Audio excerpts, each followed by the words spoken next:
Hello everyone and welcome. In this video I'm going to walk you through how to change language. How to change your language use on Pinterest. So let's say you want to change the language use on Pinterest and you don't know how. Well, this video is definitely for you. Let me show you how to get it done. It's quite simple.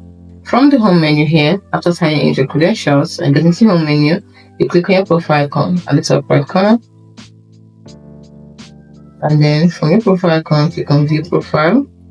Then you click on edit profile, and then you click on account management on the left hand side here, and then scroll all the way down until you see language. Then you choose the language you want. Choose your preferred language on the list of languages. It's as simple as that. Let's say I want to use Dansk, and you click on save. So I hope you found this video helpful. Don't forget, you can see the whole language has changed. Everything has changed. Don't forget to like and subscribe to this channel for more. Thanks for watching. See you in the next video. Bye for now.